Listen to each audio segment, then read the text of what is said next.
আমরা প্রিভিয়াস চ্যাপ্টারে আলোচনা করেছিলাম specific service selection. Specific service selection খুবই গুরুত্বপূর্ণ অ্যাজ এ সাকসেসফুল ফ্রিল্যান্সার হওয়ার জন্য।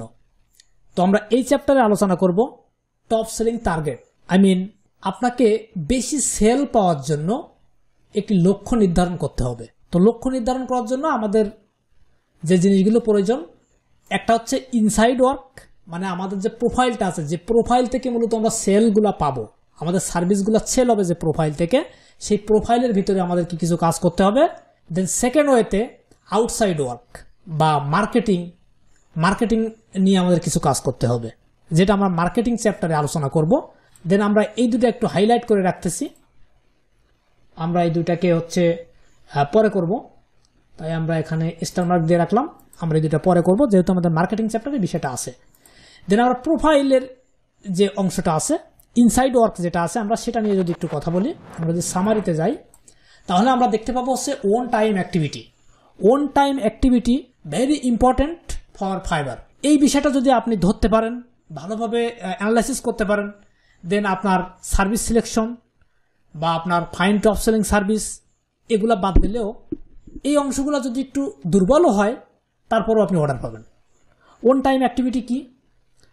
মনে করেন কোনো একজন ক্লায়েন্ট, সে ইউএসএ বসবাস করে। এখন তার টাইম জোন আর আপনার টাইম জোন কিন্তু ভিন্ন। তো যেহেতু তার টাইম জোন এবং আপনার টাইম জোন ভিন্ন, তার মানে আপনি যখন সন্ধ্যাবেলা আসতেছেন তার হয়তো তখন রাত 11টা বাজে অথবা রাত 12টা বাজে। এখন আপনি সন্ধ্যা 7টা থেকে 10টা পর্যন্ত থাকলেন, এবং আপনার যখন সন্ধ্যা 7টা বাজে তখন যদি ক্লায়েন্টের রাত 11টা বাজে, তাহলে আপনি যদি 10টা পর্যন্ত থাকেন, তার মানে আপনার রাত 10টা, ক্লায়েন্টের 1টা বাজতেছে। তো এই সময় তো অর্ডার পাওয়া সম্ভব না, ক্লায়েন্ট আপনাকে অর্ডার দেবে না। তো আপনাকে কি করতে হবে? আপনাকে দেখতে হবে প্রথমে আপনার যে টাইমটা, সেই টাইমটাকে নির্ধারণ করতে হবে যে কোন টাইমটাতে আপনি অ্যাক্টিভ থাকবেন। তো আমরা একটু আর্ট ওপেন করি। সকাল 10টা থেকে আপনি অ্যাক্টিভ থাকেন কয়টা পর্যন্ত? ধরেন 1টা পর্যন্ত, দুপুর 1টা। দেন এরপর সেকেন্ড টার্মে আপনি অ্যাক্টিভ থাকেন বিকাল 5টা থেকে। দেন সেকেন্ড টার্মে, এটা আমরা ফার্স্ট টার্ম লিখি, 1 নম্বর টার্ম, দেন 2 নম্বর টার্ম। এই টার্মে আপনি অ্যাক্টিভ থাকেন বিকাল 4টা, বিকাল 4টা থেকে সন্ধ্যা 6টা। তার মানে এখানে 2 ঘন্টা, আমরা এই 2 ঘন্টা 2 আওয়ার, এবং এখানে সকাল 10টা থেকে 1টা 3 ঘন্টা 3 আওয়ার। এই যে টাইমটা আপনি অ্যাক্টিভ থাকেন, তাই বলে এই না যে আপনাকে কম্পিউটার বা মোবাইল ওপেন করে বসে থাকতে হবে। আপনি কাজ করবেন, কাজের মাঝে মাঝে আপনি গিয়ে আপনার প্রোফাইলটা চেক দেবেন কেউ মেসেজ দিল কিনা। দেন সেকেন্ড টার্ম গেল, আমরা থার্ড টার্মে যাই। দেন 3 নম্বরে আপনি অ্যাক্টিভ থাকেন রাত 3টা থেকে সকাল 5টা। তার মানে এইখানে থাকতেছেন কত সময়? 2 ঘন্টা, 2 hours। তাহলে আমাদের টোটাল হলো 2 আর 2 4 আর 3 7 ঘন্টা কিন্তু হয়ে যাচ্ছে। এই যে 7 ঘন্টা দেখেন, এখানে আপনি চাইলে এই যে 6টা, এই 6টা থেকে চাইলে আরো বাড়াতে পারেন, বাড়িয়ে আপনি অন্য টাইমে চলে যেতে পারেন। মনে করেন আপনি সকালবেলা এই টাইমটা দেবেন না, টোটালি আপনার এই টাইমটা দেওয়ার দরকার নেই, আপনার কাছে টাইম নেই, আপনি পারবেন না। তখন কি করবেন? তখন দেখা যাচ্ছে এখান থেকে আপনি টাইম বাড়ালেন, বাড়িয়ে দেখা যায় রাত 10টা পর্যন্ত, তখন আপনি থাকলেন রাত 10টা, তাহলে এখানে আপনার বেড়ে গেল।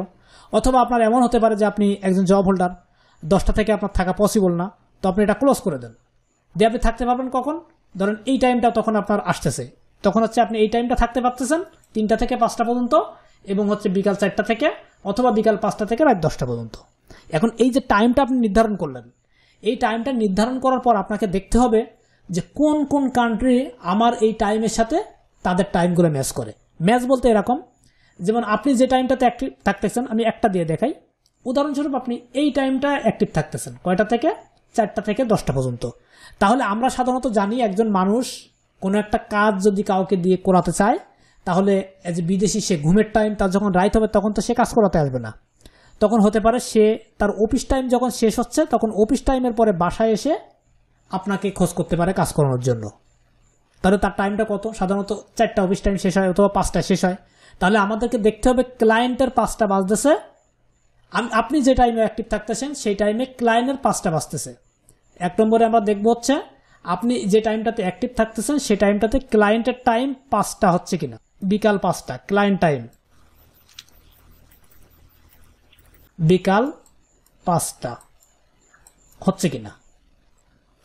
দেন 5টার পর থেকে হতে পারে রাত 10টা। 5টা টু লিখি, টু রাত 10টা। এই টাইমটা হচ্ছে ক্লায়েন্টের হচ্ছে কিনা আপনি যে টাইমে অ্যাক্টিভ থাকতেছেন। আবার এরকম হতে পারে ক্লায়েন্ট যখন অফিসে যাচ্ছে বা অফিসে যাওয়ার আগের যে টাইমটা, সাধারণত 9টা অফিস হয়, তাহলে আমরা 9টা পর্যন্ত দেখব। তাহলে হচ্ছে সকাল 6টায় হয়তো বা ঘুম থেকে ঘুম ভাঙতে পারে কারো কারো 7টা, কারো 8টা, কারো 9টা। তাহলে আমরা দেখব হচ্ছে সকাল 6টা, সকাল 6টা টু সকাল 9টা। এই দুইটা টাইম আমরা দেখব যে ক্লায়েন্টের আমরা যে টাইমে অ্যাক্টিভ থাকতেছি সেই টাইমে হচ্ছে এই টাইমগুলো হচ্ছে কিনা। দেন 3 নম্বরে আমরা আরেকটা টাইম দেখব, যারা হচ্ছে অফিস করে না, নিজের কাজ করে, তার কিন্তু কোনো টাইম টেবিল নেই, যে কোনো সময় আপনার অর্ডার করতে পারে। তো এই সংখ্যাও হতে পারে। তো এই সংখ্যাটা সাধারণত কয়টা থেকে হতে পারে? এটা সাধারণত মনে করেন যে সকাল 10টা, সকাল 10টা থেকে 12টা, 10টা টু 12টা। দেন আরেকটা হতে পারে যেটা হচ্ছে এই যে এইটা। তার মানে এই যে 3টা টাইম, এই 3টা টাইম আমরা ফোকাস করব। সাধারণত দুপুরের পরে তারা দেখা যাচ্ছে তাদের কাজকাম নিয়ে ব্যস্ত থাকতে পারে। তো আমরা এই যে টাইমগুলো সকাল 10টা থেকে 12টা ক্লায়েন্টের টাইম হবে, সেই টাইমে আপনি অ্যাক্টিভ থাকতেছেন কিনা। এখন এক একটা কান্ট্রিতে এক এক রকম। দেখা যাচ্ছে জার্মানে যখন সকাল 10টা বাজে, আপনার কান্ট্রিতে তখন সকাল 11টা বাজতেছে। উদাহরণ দিচ্ছি, 11টা বাজতেছে, কিন্তু সে সময় তো আপনি জব করেন, তাহলে জার্মানের কাজ আমরা করতে পারবো না, এটা আমাদেরকে ভাবতে হবে। আবার দেখা যাচ্ছে আমরা ফিলিপাইনে যদি খেয়াল করি, আমি জাস্ট উদাহরণ দিচ্ছি, এক্সাক্ট না, সেটা হচ্ছে ফিলিপাইনে যখন সকাল 10টা বাজতেছে বা 10টা থেকে 12টা বাজতেছে, আপনার তখন বিকাল 5টা হচ্ছে বা বিকাল 4টা হচ্ছে, বা এই যে টাইমটা মূলত 4টা থেকে 10টা পর্যন্ত এই টাইমটা হচ্ছে। অথবা আপনি এই টাইমটা যদি অ্যাক্টিভ থাকেন তাহলে এই টাইমটার সাথে ম্যাচ করতেছে, তাহলে আমরা কি করব, ফিলিপাইনটাকে আমরা নোট করব। ফিলিপাইনটা আমরা নোট করলাম। দেন আমরা আরেকটা কান্ট্রি এরকম দেখব, ইউএস হতে পারে বা ইউকে হতে পারে, আমরা আরেকটা দেখব। তো ইউকে টাইম ধরেন আপনার বিকাল 5টা থেকে রাত 10টা, এর ভিতরে আপনার একটা টাইম ম্যাচ করতেছে, আপনার ধরেন এই 6টা থেকে ধরেন 10টা ম্যাচ করতেছে, তাহলে আমরা ইউএসটাকেও আমরা এখানে নোট করব। দেন থার্ড স্টেপে আমরা দেখব আরও একটা, মোটামুটি আমরা 3টা কান্ট্রিকে ম্যাচ করাবো। আমাদের যে টাইমে আমরা অ্যাক্টিভ থাকবো এভাবে 3টা কান্ট্রিকে ম্যাচ করাবো। সে ধরেন আরেকটা কান্ট্রি হতে পারে হচ্ছেন ইটালি। ইটালির যখন মনে করেন যে 6টা বাজতেছে, ভোর 6টা থেকে সকাল 9টা পর্যন্ত, এই যে টাইমটা, এই টাইমটা আপনি যে টাইমে অ্যাক্টিভ থাকতেছেন, আপনার যে টাইমটা আপনি প্রথমে শিডিউল করছেন অ্যাক্টিভ থাকার জন্য, সেই টাইমের ভিতরে ম্যাচ করতেছে। তাহলে এখানে আমরা কি করব, ইটালি। এখন এই যে 3টা কান্ট্রি আমরা খুঁজে বের করলাম, এই 3টা কান্ট্রির কি কি ল্যাঙ্গুয়েজ আছে আমরা চুজ করব। আমরা এদের ভাষাটা জানবো। এখানে যে ল্যাঙ্গুয়েজ সেকশন দেখতেছেন, এই ল্যাঙ্গুয়েজ সেকশনে আমাদের প্রয়োজন হবে। তো আমরা যে ভাষাটা খুঁজে পেলাম এই 3টা কান্ট্রির, সেই 3টা ল্যাঙ্গুয়েজ আমরা এখানে লিস্ট করে রাখবো। এখানে আমরা একটু ল্যাঙ্গুয়েজ লিখবো, দেন এখানে আমরা সেই 3টা ল্যাঙ্গুয়েজ লিস্ট করে রাখবো। বাই ডিফল্ট ইংলিশ তো থাকবে, ইংলিশ ইউএস ইউকের সাথে তো হয়ে যাচ্ছে, এটা আমাদের প্রয়োজন হচ্ছে না। আমরা ইংলিশ ব্যতীত আরও 3টা কান্ট্রির সাথে আমাদের ম্যাচ করে এরকম 3টা কান্ট্রির ল্যাঙ্গুয়েজ আমরা এখানে লিখবো। সো হতে পারে জার্মান, তো আমরা এখানে লিখলাম জার্মান, ফ্রান্স, ইটালি। আমাদের ধরেন এই যে টাইমটা আমরা সিলেক্ট করলাম, এই যে টাইম থেকে আমরা যে কান্ট্রিগুলো সিলেক্ট করলাম, যে কান্ট্রি, এই কান্ট্রির লোকগুলো আমি যে টাইমে অ্যাক্টিভ থাকি সেই টাইমে তাদের এই টাইমটা হয়। এইটা নোট রাখুন, আপনারা একটু নোট করে রাখতে পারেন যে বিকাল 5টা থেকে রাত 10টা, সকাল 6টা থেকে সকাল 9টা এবং সকাল 10টা থেকে হচ্ছে 12টা। তার মানে সকাল 6টা থেকে 12টা একটাই হতে পারে এটা। এই যে টাইমগুলোর সাথে আপনি যে টাইমে অ্যাক্টিভ থাকবেন ম্যাচ করতেছে, সেই কান্ট্রিগুলোর যে ল্যাঙ্গুয়েজ আছে সেই ল্যাঙ্গুয়েজটা এখানে আপনি এই শিটে লিখে রাখুন। এটা আমাদের প্রয়োজন হবে সামনে। আমরা এই যে শিট, এই শিট কিন্তু আমাদের প্রয়োজন হবে আমরা যখন সামনে কাজ করব তখন কিন্তু ধারাবাহিকভাবে লাগবে, এই জন্য এগুলো আমরা নোট রাখতেছি। এর সাথে কিন্তু বাই ডিফল্ট ইংলিশ আছে এবং আমরা টার্গেট করে আরও 3টা বের করে মোট 4টা রাখবো। এই 4টা হচ্ছে আপনি যে টাইমে অ্যাক্টিভ থাকবেন সেই টাইমের সাথে আপনার যে কান্ট্রির ল্যাঙ্গুয়েজ বা এই ল্যাঙ্গুয়েজের যে সকল লোক আছে আপনি স্পেসিফিক উল্লেখ করেছেন যে এই কান্ট্রিগুলোর লোক হতে পারে তাদের ল্যাঙ্গুয়েজ। তো কেন প্রয়োজন, আমি যদি একটু আমার প্রোফাইলে যাই তাহলে দেখেন প্রোফাইল, আমি যদি একটু স্ক্রল করি তাহলে এখানে আমার দেখেন কিছু ল্যাঙ্গুয়েজ আছে, যেমন সুইডেন আছে, জার্মান, দেন আছে ইটালিয়ান এবং ইংলিশ বাই ডিফল্ট আছে। তো এই যে ল্যাঙ্গুয়েজ আমি লিখলাম, আমি তো এই ল্যাঙ্গুয়েজ জানি না, এই ল্যাঙ্গুয়েজ বা এই ভাষায় আমি কথা বলতে পারি না, কিন্তু যদি ওই কান্ট্রিকে আমি টার্গেট করি, ওই কান্ট্রির কোনো একজন ক্লায়েন্ট যদি আমাকে অর্ডার করে তাহলে আমি তার সাথে কিভাবে কনভারসেশন করব। তো সেই বিষয়টা দেখার জন্য আমি জাস্ট একটা অর্ডার দেখাই, আমার রিসেন্ট একটা অর্ডার দেখাই। দেখুন এখানে আমি একটা অর্ডার কনফার্ম করেছি, এই অর্ডারটা কনফার্ম করেছি, এটা $55। আমি যদি ক্লায়েন্টের প্রোফাইলটা একটু ওপেন করি, এই ক্লায়েন্টের নামটা, দেন এই যে ক্লায়েন্টে আসলাম, দেন ক্লায়েন্টটা ওপেন করার পর দেখুন এই ক্লায়েন্টের লোকেশন হচ্ছে জার্মান। আমার যে ল্যাঙ্গুয়েজ আছে সেটা জার্মানে যুক্ত ছিল, আপনারা নিশ্চয় দেখেছেন। এবং এই ক্লায়েন্ট দেখুন আমাকে অর্ডার করেছে, প্রথমে যে মেসেজটা দিয়েছে তিনি কি লিখেছে,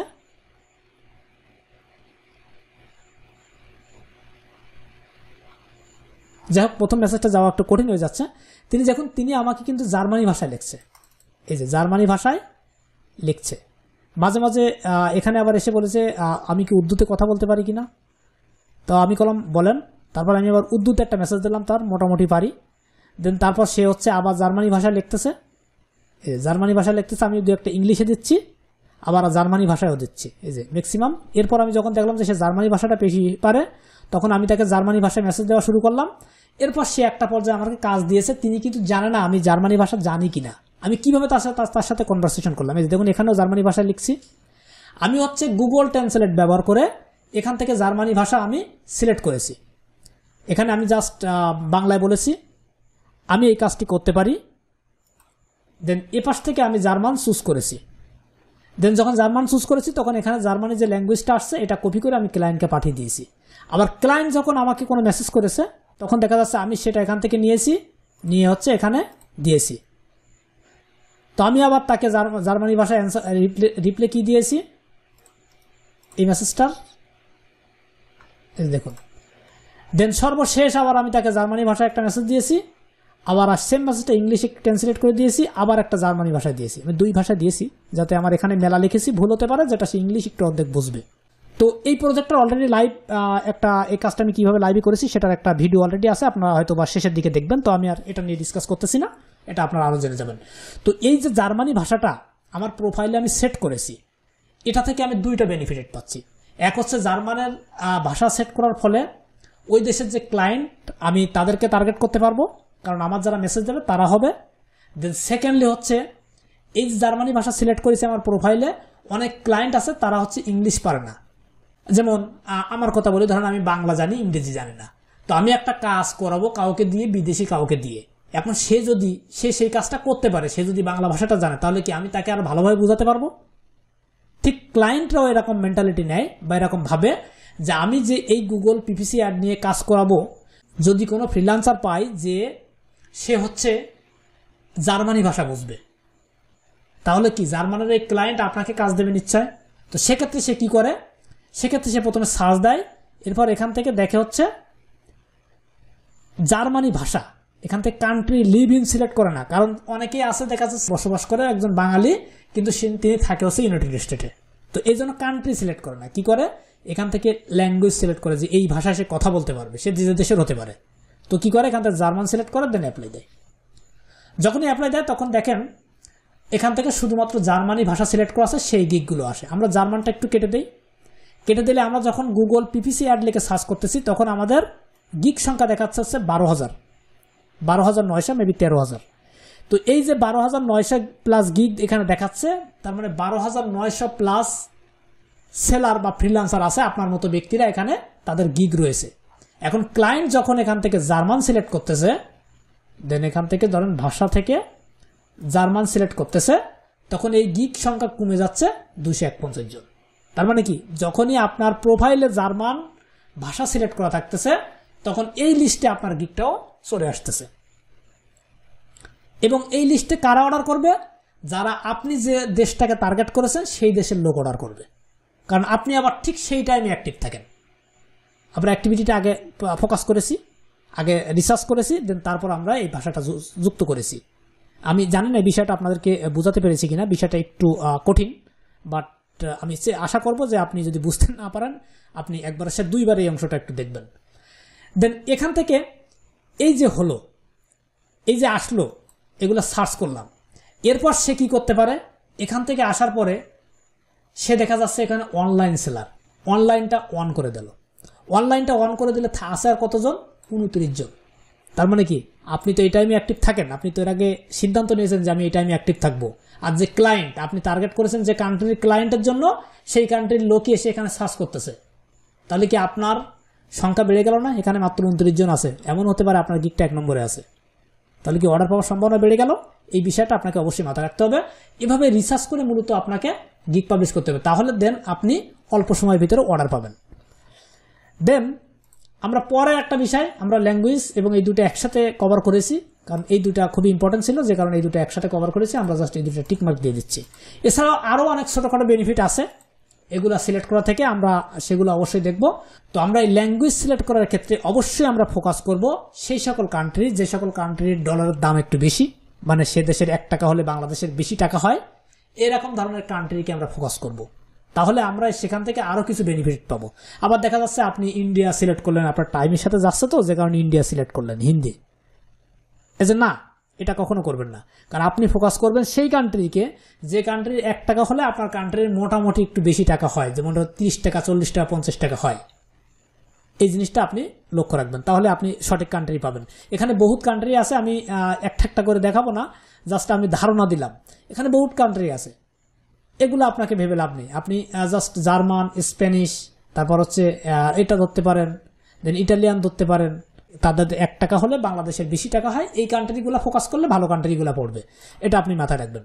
আবার দেখা যাচ্ছে যে পাকিস্তান চুজ করে বসে আছেন, তাহলে কিন্তু আপনার সম্ভাবনা কম।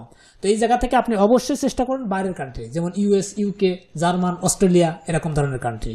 আপনি প্রয়োজনে সে দেশের কান্ট্রির ডলার রেট এক্সচেঞ্জ করে দেখবেন।